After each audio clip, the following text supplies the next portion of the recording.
The Pistons are the basketball champions of the world. Detroit, it's time. It's playoff time, Detroit. Let's go to work. Shout out Detroit. I got to buff up, you know what I'm saying? Detroit, I'm all the way in. Detroit Pistons, I'm all the way in. Let's do it. What up, though, Pistons fans? Welcome to another episode of the Buffs On Podcast. We are the best POD in the 313. And the Pistons have finally settled on their new president of basketball operations. His name is Trajan Langdon, and we're going to tell you guys pretty much everything you need to know, or pretty much anything you'd want to know about Trajan Langdon. We're going to do a deep dive on who he is, and he's going to have some big decisions to make, so we'll briefly discuss those. And we'll discuss some of the big decisions he's made in the past, some of his draft choices, some of his trades. But we got a lot to go over today, so I'm going to start us off here.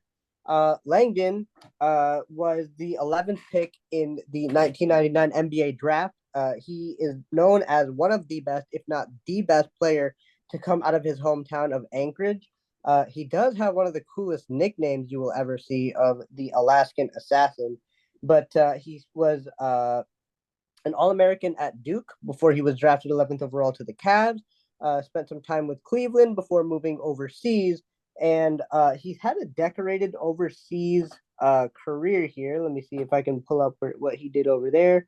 He has 2 EuroLeague titles in 2006 and 2008 with the CSKA Moscow. 6 Russian League titles as well. He was a Finals MVP and Russian League MVP in 2008 and was a 3-time All-EuroLeague player. He was also named to the All-EuroLeague All-Decade team in 2010. He's now currently 48 years old. He's had a ton of front office experience. His playing days kind of wrapped up in the 2011 era, and then was a scout for the San Antonio Spurs for about 3 years before becoming the assistant GM with the Brooklyn Nets. He actually, I'm sorry, I skipped over something. He was let me see if I can find it here. He was the Cavaliers director of player administration and basketball operations for a year before joining the Brooklyn Nets as an assistant GM, where he also served as the GM of their G League affiliate as well. He was hired as the GM of the Pelicans back in May of 2019, when he worked alongside executive and vice president of basketball operations at the time, and still is, David Griffin. He was officially hired days after the franchise won the lottery and had one of the easiest selections of a first overall pick in modern history besides Wemby, and that would be Zion Williamson. So I just threw a lot at you guys here. Anything from your prior research, anything that I've just said that sparks your interest? We got Gabe and Valley on one screen, Connie over here too. So Gabe and Valley, you're the first one to show up on my screen. So we'll start with Gabe. Your initial thoughts on the Trajan Langdon hire? Everything you said and everything his stat sheet says is good. The one reservation I had was when he was a player, was his agent not Arn Tellem? You know, Arn Tellem represented 15 the entire NBA at that point. Yes. Yeah. Just a fun fact. You know, we want this guy to drain the swamp, as they say. I don't know using that terminology, but okay. But you know, it kind of feels like he is another one of the guys hired in who, you know, there's a lot of talk about change, but let's see what actually happens. But based on everything you just read, Amit, he's a young guy and he is, you know, he's always kind of excelled where he's been, whether it was a player or a coach. So I'd be happy just to see how that relationship plays out. It will be interesting. Honey, your thoughts, or Valley, if you have any as well. Yep. I mean, I'm just excited to see a new face in here, honestly. A new guy that's gonna call shots, and like you said, Amit, earlier, he has some huge decisions to make in terms of Troy Weaver and Monty. I'm really excited for that, but I find this position like such an interesting position available in the NBA, because correct me if I'm wrong, but he was not our first option. I think Tim Connolly was, and maybe some other guys. He was not. Yeah, David Lindsay and Tim Connolly were in the discussion, but according to an article of The Athletic, Lindsay and Langdon were the finalists. Okay. But I just Conley specifically probably said find this no. position so interesting. Um, because like it's like there's like two ways to look at it. If you run it back with a very similar squad and do bad, it's like dang, that's kind of disappointing. Or you go in there and you say, hey, we need to turn things around, and you shake things up and you get off of one of like an Ivy or even a Duran, or you trade our draft pick. And then like you have a chance to go down just like for all the wrong reasons in the history of basketball GMing, or it could be the opposite side. And I feel like there's not really anything in between. That's why I find this so interesting. But one thing I did really like in his resume, it's just a Spurs. What was he? A scout for the Spurs? Yep. Either way, if you're in that Spurs organization in any way, shape, or form, like you're doing good things. And scouting for the Spurs, obviously, they picked up so many players that had, contributed to their team. So he clearly has a great eye for talent, which we'll definitely need especially with our draft pick coming up in such a wide open pool of draft selections. Connie, anything to add? Otherwise, that's a great segue Yeah, to the next Val, point. you said an eye for talent. You guys have all his moves up there. We Yeah, do. please, You Yeah. just have it listed. let's Can we talk about run the moves we down made. just Yeah. kind of like past couple drafts when he was the man in charge? Can we just So, kind of run down the picks he was taking? yep. So before we get to that, I got one little blurb on that here. Langdon comes aimed with a sterling draft and player personnel record in his 5 years under David Griffin with the Pelicans and 3 seasons under Sean Marks as the assistant GM with the Brooklyn Nets. The Pelicans and Nets were considered to have had outstanding drafts under Langdon as part of those organizations, selecting players, and we'll go more in depth in a second. But some of the bigger names: Jared Allen, Karis LeVert, Zion Williamson, Trey Murphy, Herb Jones, and others, according to the Athletic. So, you guys have anything else to add, or we can start going down the list right away? Just hit the list. Let's do the list. All right. So, as we've mentioned a couple of times already, his first pick as GM of the New Orleans Pelicans was Zion Williamson with the first overall pick. Uh, to me, that doesn't see. It seems kind of like the Troy Weaver Cade pick. It's like there's a clear guy you should probably take, but there can be discussions made for guys like John Moran or Jalen Green in Troy Weaver's case. But I think that was the right pick. Connie, would you agree? Oh yeah, absolutely. He was going to be the first pick since he was like a sophomore in high school, and he had the millions of Twitter views, millions of YouTube views going crazy. Like the Zion, any GM in the league would have picked Zion Williamson. So Yeah, so it's kind of we hard to disconnect that from him. kind of hard to debate that one. Yeah, but we'll go to 2020 now. This is where we can start diving into the weaves a little bit. But 2020, Kyra Lewis with the 13th overall pick. Any other notes before I get to my next point here on Kyra Lewis? There was more to that draft, wasn't there? There, not that one. The next one. So was that their only pick in 2019 as well? Zion was their, according to the list that I have here, Zion was their only pick in 2019, and Kyra Lewis was their only pick in 2020. I mean, there's not much to say of Kyra Lewis other than he hasn't really worked out in the NBA. Now he's a 13th pick. Those guys often don't, but yeah. So the point I was gonna bring up is everybody's been hating on Troy Weaver for passing on guys like Tyrese Maxey, Jaden McDaniels, Emmanuel Quickley, Josh Green, amongst others. But in this case, Sean Marks, who is presumed to be a great talent evaluator, passed on all of them as well. Do you guys have any hate for him on those, or do you think that it was just he thought it was the right pick at the time? That's a really good point you bring up. I mean, I'm not gonna lie, you stumped me. That's the first. I've never stumped anyone before. But the other note I have on that is Kyra Lewis's experiment in New Orleans has come to an end as the team traded him as part of the Pascal Siakam trade. As we'll dive more into his trades in a little bit, but he traded Kyra Lewis in the 2024 second to the Indiana Pacers in exchange for a great talent of cash considerations. So I guess Classic right there. yeah, yeah. At least he turned his bust into cash considerations. Troy just had to release his draft bust. All right, now we get to the fun draft of 2021 with the 17th overall pick, and he did trade down to make the selection. He traded down from 10 to 17 with the Memphis Grizzlies, who actually ended up taking Zaire Williams with this pick. But Langdon traded down to get Trey Murphy. Do you think? I think this is probably his best draft as the GM. But before we get to the next pick, Trey Murphy first. I mean, I'll let Gabe get this one as the biggest, residential Trey Murphy fan here. Yeah, I mean, I've wanted to have him on the Pistons for a while. Just drafting those type of players who are good in college, but might not have the high upside.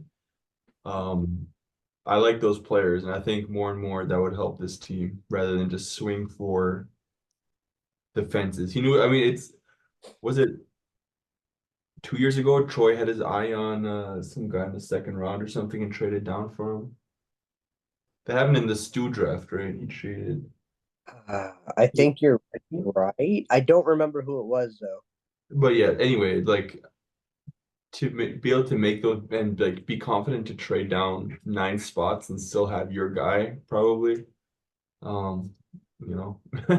I think that's something we could see this year. I mean, like I said earlier, like we all know the draft is quote unquote weak.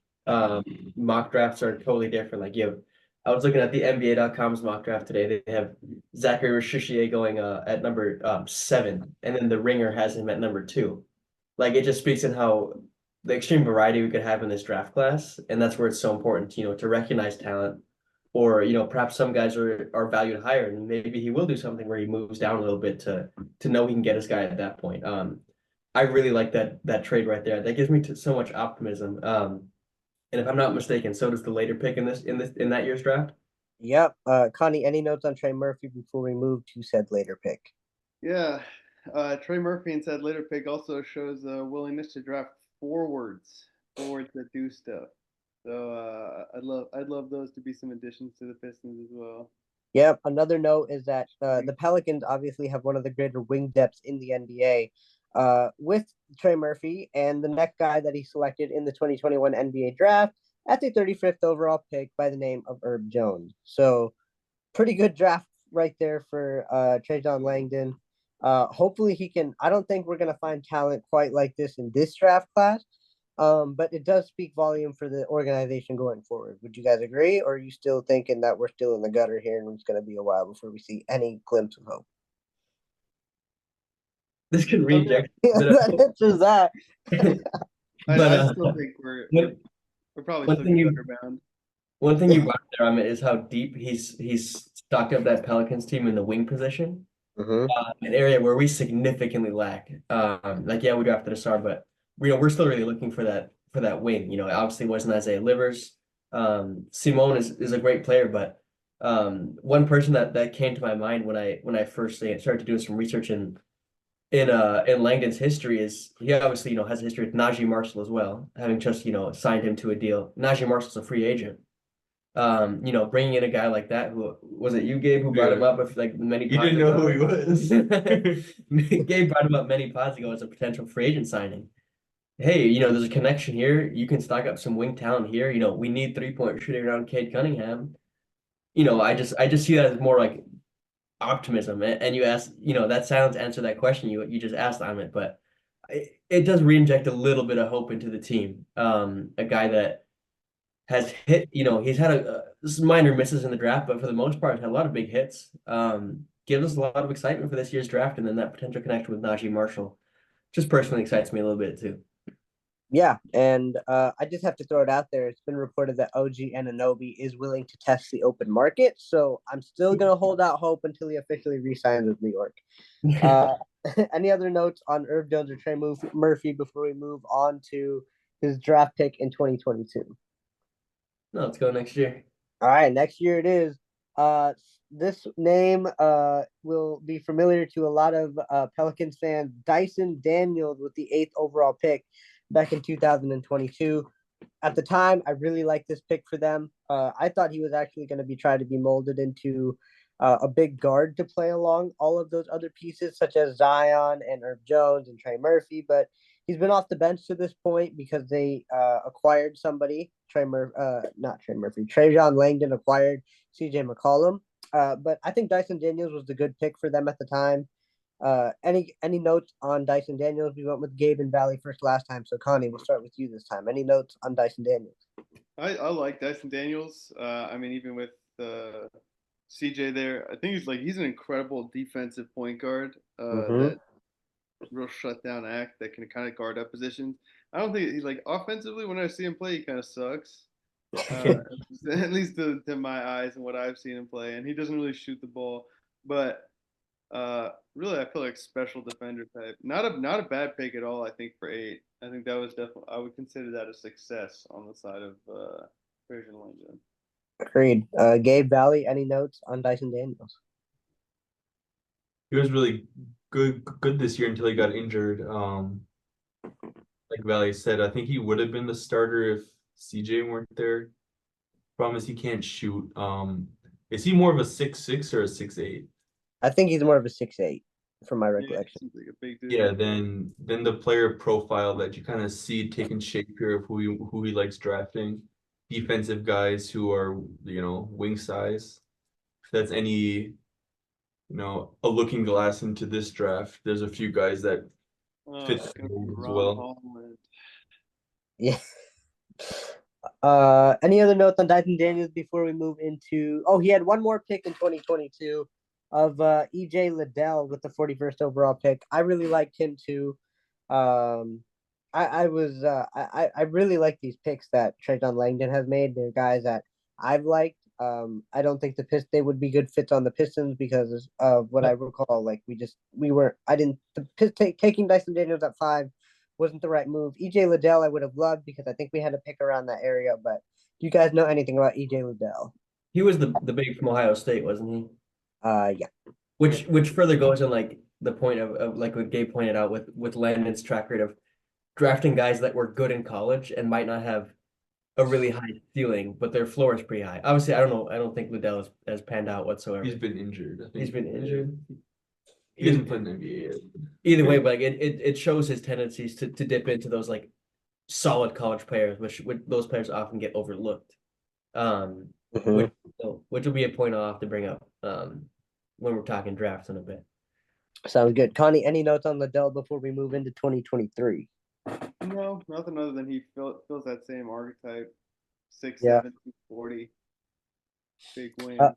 I did lie. There was one more pick in 2022. Carlo Matkovic. Does anyone know anything about Carlo? Because I do not recall this name at all. Sounds like a Boston Koprivica kind of guy. Yeah, exactly. Draft to stash kind of guy. Yeah. But that was the 52nd overall pick back in 2022. But moving into 2023, which unfortunately for the Pelicans, unfortunately for the Pistons, was his last year as the GM of the Pelicans. And I know this is a guy Gabe was high on. I was high on him as well. 2023, Jordan Hawkins going 14th overall. I think we really liked this pick for the Pelicans. We thought it was going to be a really, really good choice. But we'll start with Gabe because I think I recall him being the big Jordan Hawkins guy. Yeah, I was really high on him in college, and he had a hot start to this season, and then he kind of lost his role even playing, especially when the playoffs came. But he is really good in college. He's a shooter. Nothing else really. I think he's just once again a good eye for talent because this guy's good, and eventually he's going to be a starter. I think a very high level 3-and-D kind of starter. Again, Connie, he's a defender. Who? Hawkins. Hawkins sucks at defense. I think I was in the Pal sub looking at his moves, and they were saying he's a horrendous defender. Well, in college at least. I saw him explode for some 30-point games where he'd hit like 7 threes. So he's a good player. Yeah, and what I like about that pick is the Pelicans needed shooting urgent around all of their, Valanciunas and their big bodies. And they got shooting. They got the best shooter in that draft, probably. Hey, look at us. We kind of need some shooting. If he can go and draft a great shooter, like end of the day, I'd be happy with that. I mean, with the Pistons, like we should start. The shorter list is what don't you need? Like we need everything. Maybe a point guard, maybe not a point guard. Yeah, we don't need a point guard. Connie, any notes on Jordan Hawkins before we move into some of the trades that Trajan Langdon has made? Nothing other than I'd love if he's a Piston. Uh, just Yeah, like let's it's crazy bring. movement shooter. Like just really just sprints around and hits big shots. Honestly, kind of like him a little bit more than. I mean, they need CJ's ball handling on that team, so I get it. But CJ feels like he's on the latter part of his NBA time, and I'd love to see some more Jordan Hawkins playing with Zion, spreading it out. Agreed. All right, so that's it for Trajan Langdon's draft picks as the main decision maker for the most part in New Orleans. Wait, Do you guys have a yeah? yeah, just like, has your thought of like who we might draft, knowing who we have now as our decision maker, like, you guys have any guesses on who we might like lean towards as players? So depending on if he wants to go defense or shooting first, if he wants to go shooting, Dalton Connett is probably the guy he'll go with at 5, or he'll trade down to get him. If he wants to go defense and get another playmaker out there, I think he'll go Steven Castle if Ricochet and Buzelis are both off the Oh, board. please no.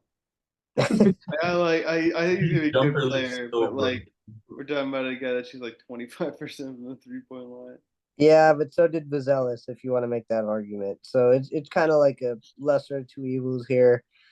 Stephen Castle's a phenomenal defender and can be like a secondary playmaker, like straight off. I think primary probably not, but 6'6" guy who can play some defense. So those would be my two picks based on what I've seen from those guys. Gabe is more of the draft guy, so Gabe, your picks on what you think Trajan Langdon would do. I like the Dalton Connect trading down to get that like college score. Mm-hmm. Defense there is a problem, so I think you need to get a good little trade down deal there in order to make that happen. For me, I mean, my guy's still uh Ricochet for me. He just still checks all the Yep. boxes, Yep. and like, he's a shooter, he's a defender, he's a wing. Check, check, check. Yep, 6'11" guy too. So like that's why I got Buzelis and Ricochet above those two guys. And Dalton Connett, if we're talking well rounded, he's probably at the bottom of those four guys of Ricochet, Buzelis, and Castle and Connett, because Connett's defense is lackluster, but he is extremely athletic. So there is reason for optimism there if we do go that route. But more on that a little bit later. Do you guys have a list of his trades, or you want me to pull it up? If you have that, I think I got it somewhere. I just had it pulled up. Let me see. Hold on. There's an ad on the screen preventing me from reading. Love ads. All right. So should we go backwards, starting from 2019, or should we just hit on the bigger trades? Just some major ones or ones you think are good steals, or maybe some perhaps he messed up, if there are any. All right. So I was in the middle of going through this, so I don't remember all of them off the top of my head, but let's see. So one of the trades he's made here, obviously the Anthony Davis one is the one we will go with as the main piece. Actually, we'll start off with that one because it was the second trade he made as the GM. So in this trade, the Los Angeles Lakers acquired Anthony Davis, and the New Orleans Pelicans acquired Lonzo Ball, Brandon Ingram, Josh Hart, and 3 first-round picks. And those first-round picks turned out to be DeAndre Hunter, Dyson Daniels, and Jalen Hood-Schifino. So actually, there's a fourth first-rounder in there as well, and that would be in 2024, so it hasn't been conveyed yet. So how are we feeling about this trade? Something that Troy Weaver has not yet had the luxury of doing is trading an all-star. But how are we feeling about this trade here from Trajan Langdon? Something kind of impressive about it was everybody knew he was going to Anthony Davis was going to Los Angeles. He was telling other teams he wouldn't re-sign there, so there's no bidding war. But he still got, I think, great value for AD with the multiple first rounders, Brandon Ingram, Lonzo Ball, like players, like young players that could really play. I think he has some ability to negotiate, at least. Fair enough. Yeah, Yeah. I just think he did a great job of acquiring young assets. Like Connie said, like everyone knew this was happening, and not only did he acquire the young assets, he acquired 4 draft picks. Which I mean, like, that surprised me. You said there's still one coming this year from the Lakers. Mm-hmm. Uh, so Actually, he conveyed too, so it may end up being next year anyway. there you go. Like that even goes further with that. When I look Yeah. at that, like he acquired their young superstar. They got Brandon Ingram. You know, he got their guy, and you got solid role players next to him that were young. And then on top of that, you got that longevity in the draft picks. Um, I think this was a great trade. At the time, I always thought it was pretty good, and looking back at it now, I think only higher of it now. This one was like a solid A- for me, I think. Okay. All right. I like the grade concept. Connie, before we go to Gabe, what was your grade on this trade? I go A. All right. All right. Gabe, round us out A here. minus. A would A have been minus. good in every pick as well. Fair enough. Gabe, your assessment of this AD trade. For me, I'm probably even higher on it because, like, if you take into consideration where the players are now, Josh Hart, he was played the most minutes per game these playoffs. He was just absolutely indispensable. He played every Lonzo minute Ball, this playoffs, Gabe. yeah, Lonzo Ball was a great player. Really started to like find his own until the injuries, but again, that's just a great get. BI, he might be, coming with Langdon, perhaps, in a little trade here. Fingers crossed. But yeah, and like Connie said, when people know in the NBA, like James Harden or like Ben Simmons, it's often hard to get a return for those guys. But he did a really good job. Not that he'd have to or worry about the Pistons, but maybe for like, an Ivy trade or a Durant trade or something like that to get the most in return and to get a guy that he wants rather than just some like salary and picks in the future. So yeah, it's a good trade in my eyes. Good trade. I'll give that an A plus. I A don't think you guys plus. done anything better. Okay. Hard. Yeah. At the time, I could see that being a fairly reasonable answer. Two young guys with great potential, and Josh Hart, who has turned out to be a really serviceable like NBA player. With one of the toughest coaches in Tom Thibodeau. Keep trucking along here. His next trade was with the Atlanta Hawks. He sent Solomon Hill, DeAndre Hunter, former Piston Jordan Bone, and a 2023 second round pick, which turned out to be Seth Lundy, so doesn't really have anything to do with anything. And in return, Langdon acquired Jackson Hayes, Nikhil Alexander Walker, and Didi Luzada. He also acquired a 2021 second round pick, which turned out to be Herb Jones, and another 2022 second round pick, which turned out to be Vince Williams Jr. Don't know who that is, but seemed like a really good trade here. Yeah. You guys want to go around and talk about that one, or should we just keep trucking along here? I mean, you don't have too much to say on that one. That's a solid draft. Getting the Herb Jones for the second round. If that was your guy, if that's something he aimed for. Yeah. Gabe, Valley, anything else to note, or we'll just keep moving on?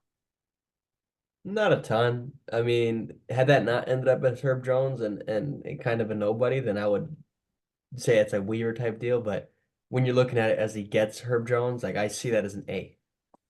Fair enough. Isn't Vince Williams the guy who started all those games on the Grizzlies this year? No Yeah. clue. Is that the same guy? He's a good player. Okay. All right. I forgot about that. All right. So something I've noticed in a lot of Langdon's trades here is he loves himself some second round picks. He loves trading them. He loves getting them. So a lot of these, even the ones that we're not touching on here, a lot of second round picks going out, a lot of second round picks going in. Derek Favors coming to New Orleans, and in return, he sent the Jazz 2 second round picks. Nothing really to note there. He acquired a 2020 second round pick, which turned into Carlo Matkovic. So a little draft and stash there, second round swap. No one else here. I know there's one more big one I wanted to touch on. All right, here we go. So in this trade, the Pelicans acquired Steven Adams from OKC. They also acquired Eric Bledsoe from Milwaukee. They got a first round pick from Milwaukee, 2 first round picks, 3 first round picks, 4 first round picks from Milwaukee. and they sent out a ton of guys, and I'm pretty sure this trade's gonna get like an A+. They sent out Darius Miller, Zylan Cheatham, Josh Gray, and Kendrick Williams. So he basically got Steven Adams and Eric Bledsoe for nothing. How are we feeling about this trade? Solid work. You should bring Steven Adams here. Yeah, I wouldn't mind that as a backup. Yeah, Actually, he's I a wouldn't. Steven Adams enjoyer. Yeah, we need a guy like Steven Adams. Yeah, that and he's with the Rockets now. He was hurt, so who knows? Maybe we get a little buy low option right there. Gabe Valley, any other things to add on that trade, or should we just keep moving? Nothing really. No. Okay, so this trade kind of didn't sit right with me. Oh wait, or did it? Hold on. Oh no, so sorry. There were two more teams in that trade I just mentioned. He also gave up Drew Holiday to the Bucks in that trade and Sam Merrill to the Bucks in that trade. I forgot to mention that. So not as great as a return there, giving up Drew Holiday and Sam Merrill, who is now an absolute bucket getter for the Cavs. So kind of takes me down from like an A+ maybe to like an A-, but I think it's still a pretty solid trade. I mean, Drew Holiday is probably the best player in that trade. Oh, hands down, yeah. Yeah. I don't know. But yeah, Bledsoe at a time was he was considered an NBA player, so I guess that's where his mind was. fair enough. James Johnson and Wes Iwundu coming to the Pelicans in exchange for JJ Redick and Nicola Melli. All right, I think we've hit the point where we can stop talking about the trades he's made. I think so. Just making sure. Unless there's a hit in there. Well, let's talk about the McCollum deal. I think this is a huge thing we haven't talked about. I'm almost there. He also acquired Jonas Valanciunas. I think we all remember that. He gave away Eric Bledsoe, Steven Adams, Jared Butler, Zaire Williams. In that deal, he also gave up Wes Iwundu. And in return, he got Jonas Valanciunas, Brandon Boston Jr., and Trey Murphy III. So solid trade. I feel like that's a solid trade. He also traded Lonzo. He unloaded Lonzo Ball on the Bulls for Thomas Satoransky and Garrett Temple. I feel like that's probably the best trade he's ever made, considering Lonzo Ball doesn't play. That was a terrible trade at the time. Think about that. Oh, you're right. At the time, it's a terrible trade. Injury Lonzo. I suppose got lucky with that trade, but he gave away Lonzo Ball, who that next season became like this instrumental part to a great Bulls team. For who was it? Thomas Satoransky and Garrett Temple. Garrett Temple. That's a bad move. Oh, and there was a second-round pick in there too, so that changes everything. Yeah. Yeah, probably not the greatest trade he's made. Good thing we have Troy Weaver who can make the trades and Sam and Trajan to make the draft picks, right? I think that's more of a fair thing to go with. Guess we'll see. Wait, but Trajan, he now outranks Weaver in the front office. Yes. He does. Yeah. Okay. He outranks everybody in the front office. He's the top guy. Let's get to the aforementioned CJ McCollum trade. Trajan gave up Josh Hart, Satoransky, Nickeil Alexander-Walker, and Didu Luzuda, 1 first-round pick and 2 second-round picks in exchange for CJ McCollum, Larry Nance Jr., and another former Piston, Tony Snell. Tony.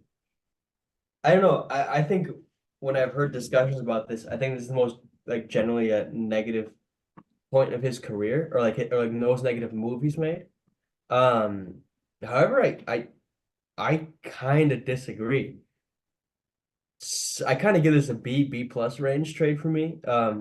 Because they were in such desperate need for ball handling. Maybe they shouldn't trade Alonzo at that time, but they needed ball handling, and they get CJ McCollum, who's still kind of, you say, winding down. Sure, he might be still an incredibly important player to that team. And then you mentioned Larry Nance. He did a great job there of getting like one, star in, but Larry Nance is one hell of a role player. Kind of a role player. Aaron Gordon Jr. in my opinion, in a way. I was a decent fan of this trade. I'm not gonna lie. I think it gets too much negative reception, and I'm gonna give it a B plus. Okay. All right. Gabe, Connie, anything to add? Yeah, no, I mean, it's a lot of first rounders to. He seems to like to go get his guy as well. He got his guy with McCollum. He traded a lot of guys to get Valanciunas. He goes out and gets what he wants. Let's hope he knows what he's doing. But at least he's going to be direct with it. Yeah. Couple more trades to run through here. By a couple, I mean two. Josh Richardson came to the Pelicans. In exchange, he gave up Devontae Graham and 4 second-round picks. Sure. Yeah. Based on what I'm seeing, I don't like it considering Graham makes 1 million less than Richardson. So why would you have to unload 4 second-round picks to not only add salary, but I don't know if Richardson then really fits right in. Yeah. This is what to do, which is just to go crazy with the second rounders. There we go. Looking good. Last trade, we already talked about it. Kyra Lewis going to the Pacers, and he got cash considerations. So those are all the trades that Trajan Langdon has made. So how are we feeling now, guys? Are we feeling like more confident in his ability or less confident in his ability? I don't think I'm more or less confident anyway, but I'm more expecting moves to be made, When Weaver came in, he said he's going to keep firing until his clip is empty. That was one of the biggest lies Pistons fans have ever been told. I hope he doesn't promise that, but it seems like he's going to go and make moves. He seems like, just based on his history, he's going to be very active in this draft, whether he picks or moves up or down. I'm just excited for movement in this organization, and I think he's going to provide that. That's a good way to end it. Unless Gabe, Connie, you guys have anything to add? No. No. All right. Well, yeah. Go ahead. Seems like a pretty average GM. Yeah. And average is better than being worst, right? So, now that you guys know everything you need to know about Trajan Langdon, I want you guys to put on your Trajan Langdon hats because it's mock draft time, ladies and gentlemen. How are we going to do this order wise? You three are going to be the ones drafting. That way we can go 6 picks in. You each get 2 picks. So let's do it this way. We're going 1 through 6. So everybody give me a number 1 through 6. 2. 1. Okay. Gabe. 3. All right. Works perfectly. Connie gets the first pick. Valley gets the second pick. Gabe gets the third. I won the lottery. You won the lottery in the worst draft of all time. Congratulations. All right. So you get picks 1 and 4. Valley, you're getting 2 and 5. Gabe, you're getting 3 and 6. So with the first pick in the 2024 Buffs On Podcast mock draft, Connie selects Alexander Sarr. Oh wow. Okay. All right. Explain. Do you have reasoning? At all? You just see him move as a big man. Like his ability to move his body at that largest size is quite impressive. In this draft, it doesn't look crazy great. I think he's definitely going to be an incredible defender. And I don't know. He's a bit soft. I don't love his offensive game, but just purely on his defense, switchability probably, and then the size. I'm gonna take Sarr. I can't wait till you're a GM, Connie. Yeah, his offense sucks, but we took him anyway. That's a great way to sell a guy. All right, Valley, with the second pick in the draft, who you taking? So this is not for the Pistons? No, this is not for the Pistons. I don't know. Who's my second? Ricochet? Wizards. The Wizards. I really don't know. I haven't done any research outside of the Pistons, but I think Zachary Ricochet is probably the number 2. Okay. Ricochet? I'm not sure. I'm very adamant on the number 5 pick, so I'm glad I got it. Fair enough. With that number 1 pick, Connie, if they think Okongwu can play the 5, I think they could take Ricochet first. No, I think they would trade down in that scenario 100%. rather than take because Ricochet's falling. But who's your third pick then, Gabe? All right, Gabe. Who's Houston taking? So if Sar and Ricochet are off the board, I'm gonna say Reed Shepard goes to Houston. Ooh. He's like they have Van Vliet now. That's kind of what he'll become, right? It's kind of like a more athletic, more defensive Van Vliet. It's kind of his player comp anyway, and I just think in my eyes, he's probably the best player. He just doesn't have the best body. But when you have Amin Thompson, Jabari Smith behind you, that might work okay. He also did register the highest vertical of this draft class at, I believe That's it was because he didn't raise 40. his arms enough when he had his Yeah, right. reach. All right, Connie, back to you. With our arch nemesis, the San Antonio Spurs, because they took Victor Wembanyama from us. Who are the Spurs taking at 4? Oh man, I want to say Stephon Castle, but I think it's too early for him. I mean, there's been a lot of talk that they like him, and he said he only wants to be a point guard in the NBA. Well, there you go. They need a point guard. They're definitely drafting a point guard. I'm gonna go because they can protect him behind, like defensively with Sohan and obviously Wembanyama. I'm gonna go Rob Dillingham. Yeah. Yeah. The second I saw Rob Dillingham, I was like, he's going to the Spurs. So it's kind of like that Derek Lively scenario for me. Like at last year's draft, I was like, he's going to Dallas. Like for me, Rob Dillingham is going to San Antonio. Anything else to add on that, or can we go to the pick everyone's actually waiting for?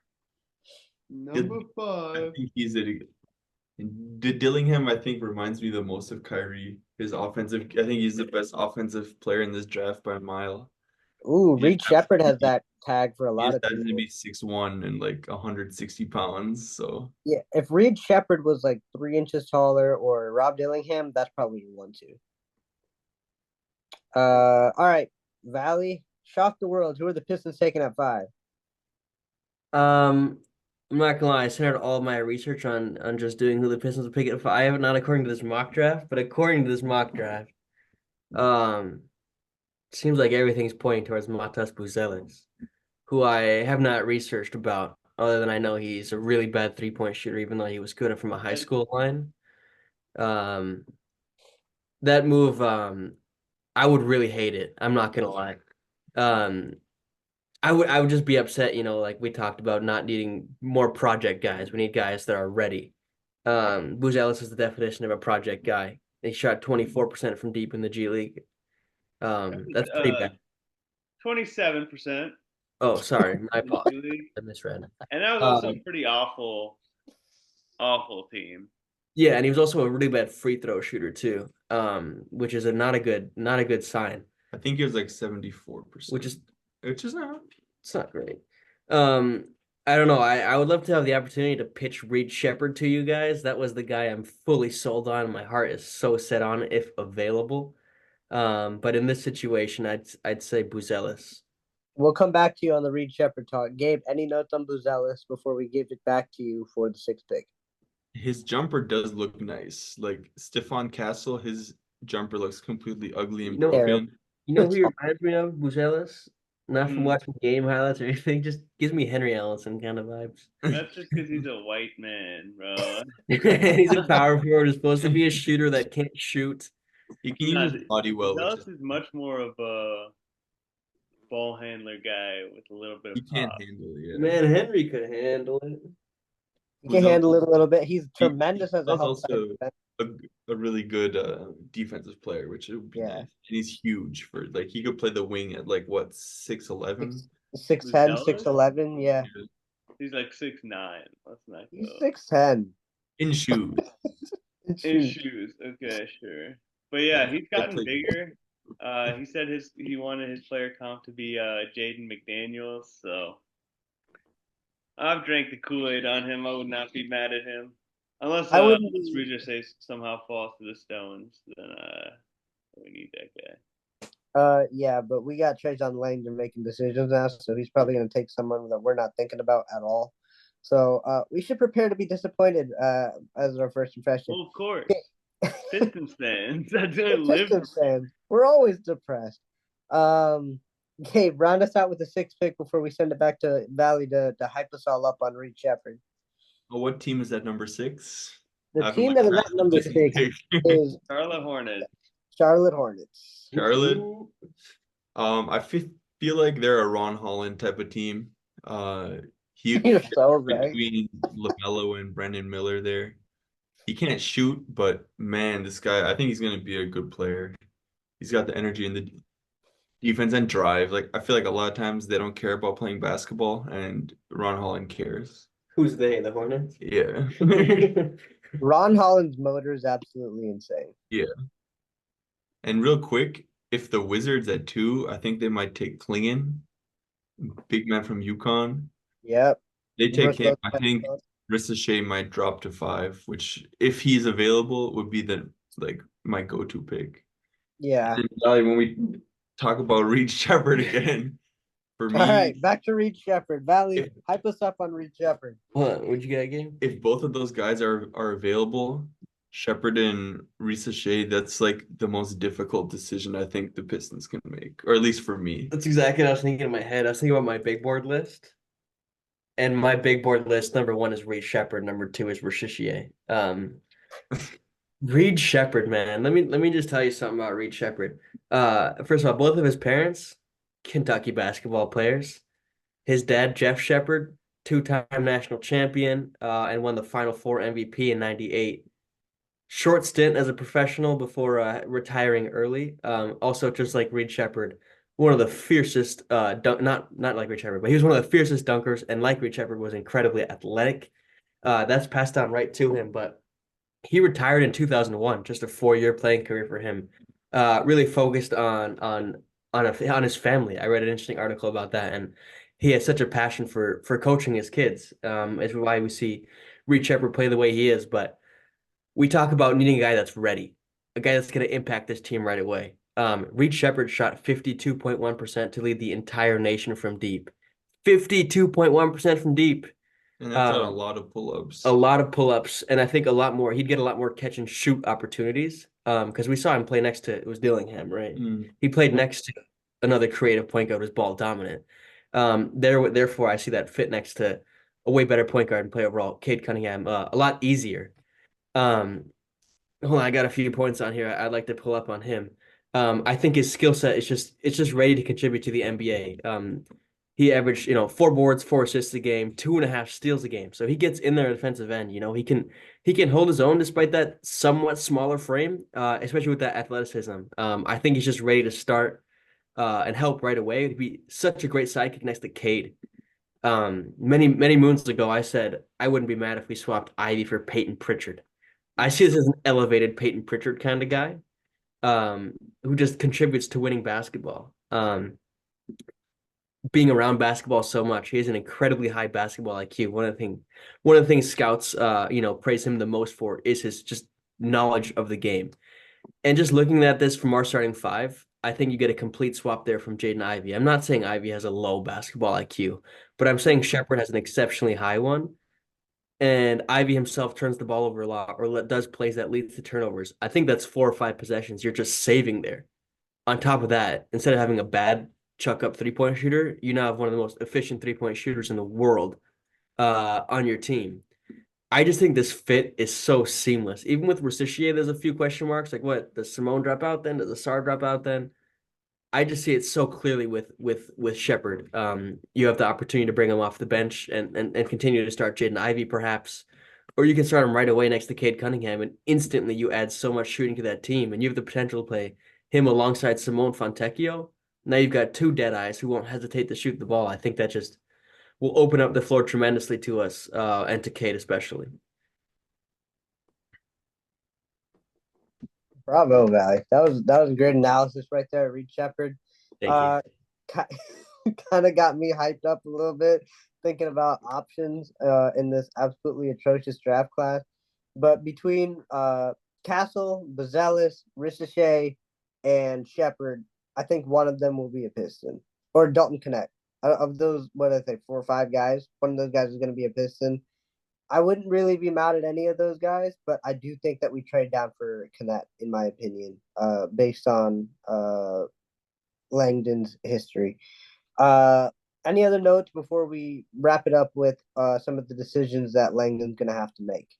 Yeah, real quick, James Edwards, I didn't read the article, but a Reddit commenter informed me that in his mock draft, he had us taking Donovan Clingan He did.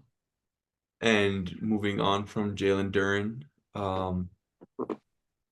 Not sure how I'd feel about that when, that's kind of like the one position we kind of are okay at for now. You can live with Duren in a rebuilding team. You take this guy who can't move, but who can kind of play a Brook Lopez role. So that was just interesting, I thought, because James Edwards is pretty plugged in, even if I don't listen to his stuff anymore.